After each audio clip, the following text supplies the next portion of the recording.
Slope होती क्या है? स्लोप हमें ये बताती है कि जो ग्राफ है उसमें जो हमने लाइन ड्रॉ की है वो किस स्पीड से चढ़ती है या उतरती है। ये वो परसेंटेज है जो हमें ग्राफ की स्पीड के बारे में बताती है। जैसे किसी चीज़ की कॉस्ट होती है, कीमत, कॉस्ट, जिस तरह आप किसी की 10 रुपये कीमत है तो हम ये कह सकते हैं कि इसकी 2% कीमत बढ़ गई है या 2% कीमत कम हो गई है। तो जो चीज़ वो 2% है ना, इसको बोलते हैं स्लोप। स्लोप की 4 टाइप्स होती हैं, जिसमें एक है negative slope, positive slope, undefined slope और नो स्लोप। नेगेटिव स्लोप कब होती है?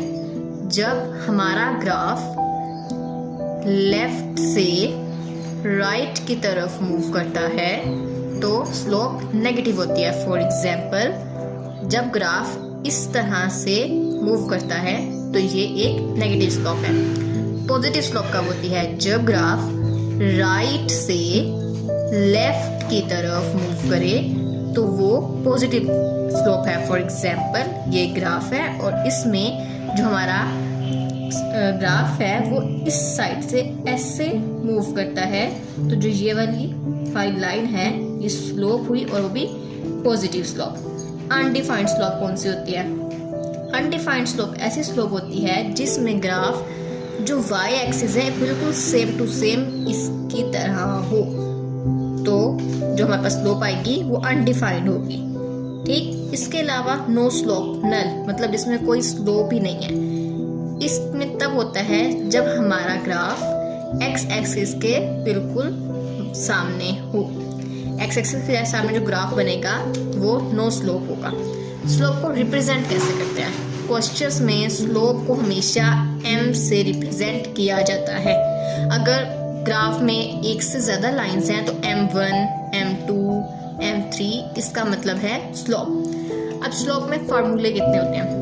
स्लोप में 2 तरह के फार्मूले होते हैं। एक तो इंटरसेप्ट फार्मूला बोलते हैं इसको, जो कि है y = mx + c। c का मतलब कांस्टेंट, x हमारा x एक्सिस हो गया, m है स्लोप और y है हमारा y एक्सिस। इस फार्मूले को बोला जाता है इंटरसेप्ट फार्मूला।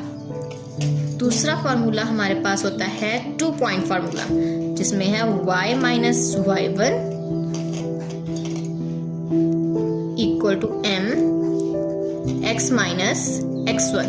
इस फार्मूले को बोलते हैं 2 पॉइंट फार्मूला। ये 2 तरह के फार्मूले हैं हमारे पास। इसको हम इस तरीके से भी लिख सकते हैं कि अगर हम जो मल्टीप्लाई हो रहा है x - x1 इसको इस साइड पर ले जाए तो हमारे पास बचेगा m y - y1 / x - x1। इसको इस तरह से भी लिखा जा सकता है। हमारी मर्जी, आप क्वेश्चन करते हुए यहाँ से फार्मूले को उठा लें या फिर यहाँ से। अब एग्जाम्पल्स की तरफ चलते हैं। एग्जाम्पल 10 है हमारे पास। Find the equation of the straight line that has slope m4 and passes through the point -1, -6। इसमें हमारे पास स्लोप है 4, x है हमारे पास -1, y है -6 और कांस्टेंट मौजूद नहीं है। सबसे पहले तो कांस्टेंट को फाइंड करना है। फार्मूला अप्लाई करेंगे, intercept formula y = mx + c। y की जगह y की वैल्यू लिखेंगे -6, m की जगह पे 4 और x की जगह पे लिखेंगे -1 + c एज इट इज आएगा। -6 = 4 - 1 = -4 + 6। 4 यहाँ पे माइनस हो रहा है, इस साइड पर आके हो जाएगा प्लस। -6 + 4 = c। -6 + 4 = -2 = c। सो कांस्टेंट हमारे पास आ गया है, लेकिन हमने बनानी है एक स्ट्रेट लाइन की इक्वेशन। सो स्ट्रेट लाइन की इक्वेशन बनाने के लिए हम इन्हीं वैल्यूज़ को, जिसमें c है, x है, y है, m है, इन्हें इंटरसेप्ट फार्मूला में पेस्ट कर देंगे। y की जगह पे y की वैल्यू, यहाँ पे वैल्यूज़ नहीं डालेंगे क्योंकि इक्वेशन बनानी है ना, इक्वेशन में वैल्यूज़ नहीं डालनी है, इसको एज इट इज़ लिखेंगे। y, m की जगह पे स्लोप लिख देंगे 4 और उसके बाद x प्लस कॉन्स्टेंट हमारे पास आया था -2। सो हमारे पास इक्वेशन बन गई y = 4x - 2।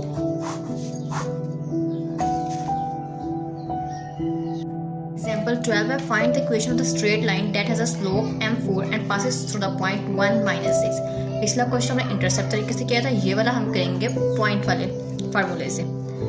m है हमारे पास 4, x1 है 1 और y1 है हमारे पास -6। फार्मूला लगाएंगे y2 - y1 equal to m x2 - x1। y2 मौजूद नहीं है इसलिए इसको एज इट इज लिखेंगे, -y1 की जगह पे आएगा -6, m है 4, x2 एज इट इज और x1 की जगह पे हम लिखेंगे 1। Minus minus plus 6 equal to 4 को मल्टीप्लाई करेंगे अंदर 4x2 लिखे या ना लिखे कोई फर्क नहीं पड़ता, -4 1s are 4। अब हमारे पास जो 6 है इस पूरी इक्वेशन को ना हम एक साइड पे कर लेंगे।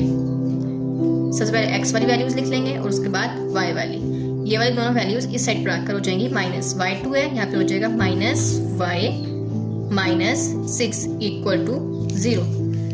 अब इन्हें सेट करते हैं 4x -4 -6 equal to -10 -y equal to 0।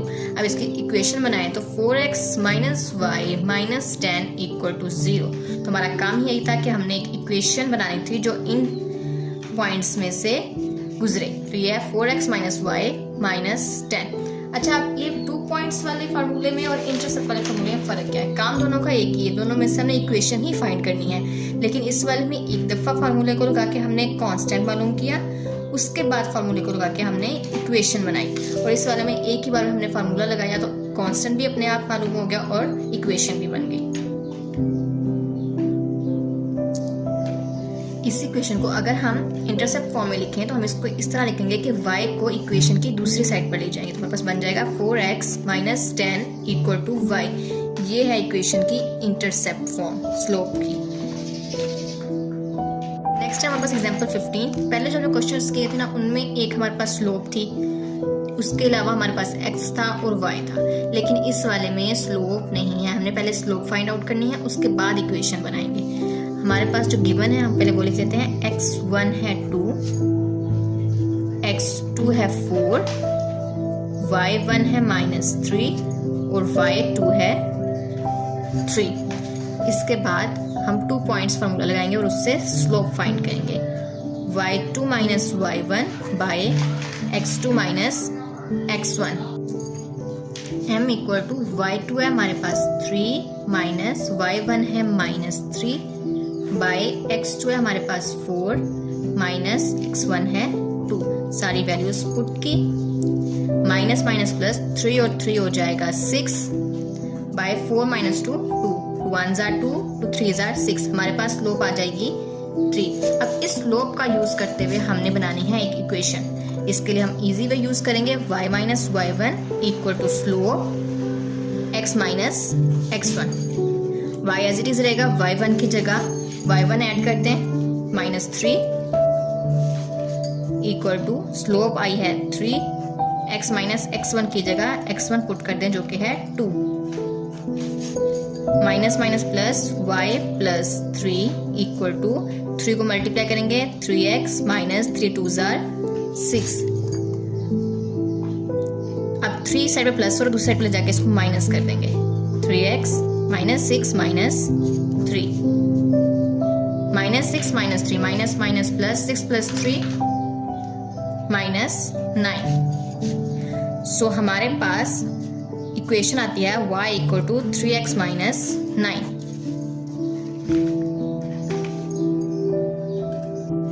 Next पास टॉपिक आता है कि पैरेलल लाइंस और परपेंडिकुलर लाइंस की स्लोप क्या होगी। तो इसके लिए देखिए, जो पैरेलल लाइंस होती हैं वो तो आपस में एक दूसरे के बिल्कुल बराबर होती हैं। इसका मतलब ये हुआ कि जो पहले वाले की स्लोप होगी दूसरे वाले की स्लोप भी वही होगी। और परपेंडिकुलर लाइंस एक लाइन दूसरी लाइन को कट करती है, तो इसलिए जो पहले वाले की स्लोप होगी दूसरे वाले की स्लोप उसकी उलट होगी।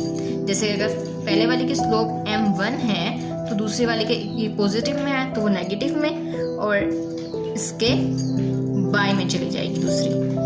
सो परपेंडिकुलर लाइंस की स्लोप होगी m1 equal to -1 bye m2। Example 16 है जो इसी टॉपिक पे है। Given that 2 lines are passing through the point 3, 2।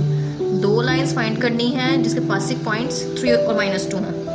अगर एक लाइन परपेंडिकुलर है इस इक्वेशन वाली लाइन के और दूसरी लाइन इसी इक्वेशन वाली लाइन के पैरेलल है तो दोनों लाइन्स फाइंड करो। अब 2 तरीके हमने सीखे, एक पैरेलल लाइन्स और एक परपेंडिकुलर लाइन्स। दोनों के एग्जाम्पल इसी एक क्वेश्चन में है। सबसे पहले पैरेलल लाइन फाइंड करते हैं।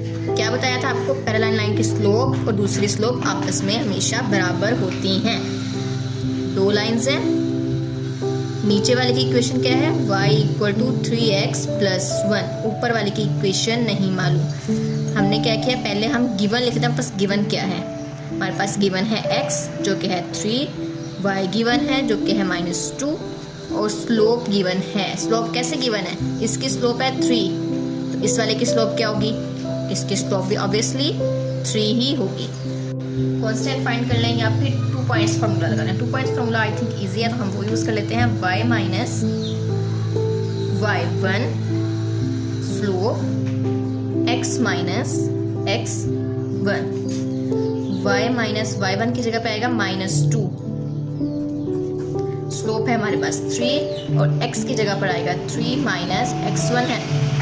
x एज इट इज रहेगा और x1 है हमारे पास 3। y - -2 = 3 को अंदर मल्टीप्लाई कर देंगे 3x,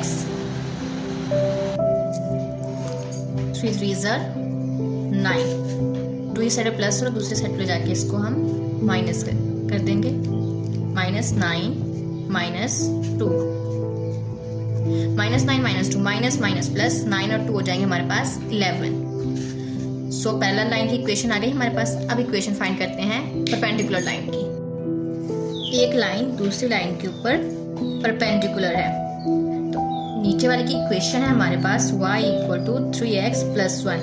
सो इसकी स्लोप हुई 3 तो डेफिनेटली इस वाले की स्लोप हुई माइनस, क्योंकि ये पॉजिटिव में है ना तो ये नेगेटिव में चली गई, 1/3। स्लोप मिल गई हमें। स्लोप है -1/3। x1 है हमारे पास 3 और y1 है -2। सो 2 पॉइंट्स फार्मूला लगाएंगे। y - y1 slope x2 - x1। y as it is y1 की जगह पे आ जाएगा -2, स्लोप आ जाएगी -1/3, x2 एज इट इज और x1 की जगह पर हमारे पास आ जाएगा 3। Minus minus plus y + 2 = multiply करेंगे -x/3 माइनस माइनस प्लस और बन जाएगा 3/3। 3 से कैंसिल तो यहाँ पर आ जाएगा 1। y + 2 = -x/3 + 1। 2 इस साइड पर प्लस हो रहा है, दूसरी साइड ले जाएंगे तो ये हो जाएगा minus. y = -x+3 + 1 - 2। y = -x/3 -2 + 1 plus minus 2 में से 1 माइनस के हमारे पास बचेगा 1 -1। सो हमारे पास इक्वेशन आती है y = -x/3 - 1। ये आगे हमारे पास परपेंडिकुलर लाइन की इक्वेशन। नेक्स्ट हमारे पास जो क्वेश्चंस हैं सेल्फ असेसमेंट में इस टॉपिक के मुताबिक वो बनता है क्वेश्चन नंबर 4, 5 और 6 और 7 भी आई थिंक इसी टॉपिक पर है। तो ये क्वेश्चन हम सॉल्व करेंगे इंशाल्लाह नेक्स्ट वीडियो में।